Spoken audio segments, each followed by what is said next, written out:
hala direneceksin. Ne kadar dirayetliymişsin görelim bakalım.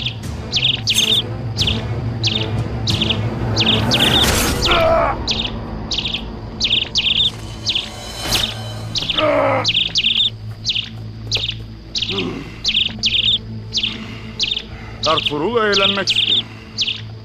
O zaman eğlence başlasın.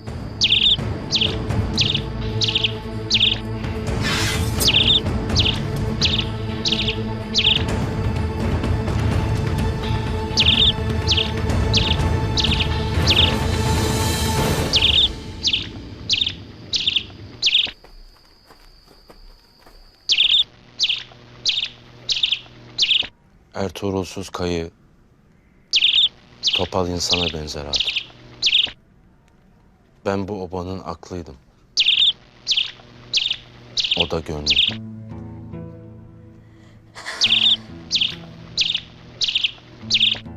Nice belaya bulaştı.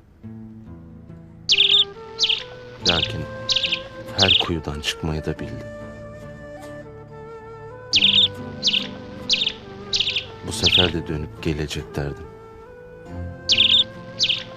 Hiçbir bela onu alt edemez derdim. Lakin kardeşim bu sefer uçmaya vardı.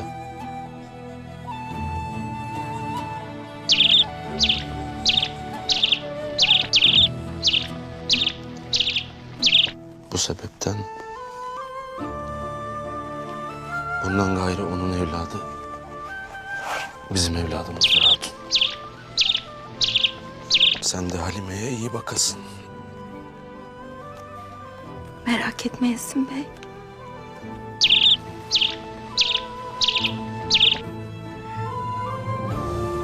Ertuğrul Bey'imiz şehit oldu. Ölümün en şereflisi nasip oldu ona. Kayı bir an evvel toparlanmalı. Her çadırda bir acı vardır. Sen hakimiyeti sağlamazsan herkes tarumar olacak. Biz iki oba birleşsin deriz. Bu sayede birkaç bahar nefes alırız. Şimdilik bundan gayrı yol yoktur. Lakin birlik olmanın da başka müşkülleri vardır. Ne gibi? Dodurga obası aslında beysizdir. Korkut Bey ihtiyarlığında Aytolun'la bahar yaşama sevdasına girmiştir. Aytolun yavaş yavaş otağın hakimiyetini ister. Tuğtekin'le arası açık olsa da zamanla onu da gölgesi altına alacaktır. Allah Allah hatun. Bu kadar acımız varken bütün bunları nasıl gördün? Benden demesi Bey. İttifak ettiğin dostlarını iyi tanı ki ayrılık vakti geldiğinde en büyük düşmanın olmasınlar.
Vardı.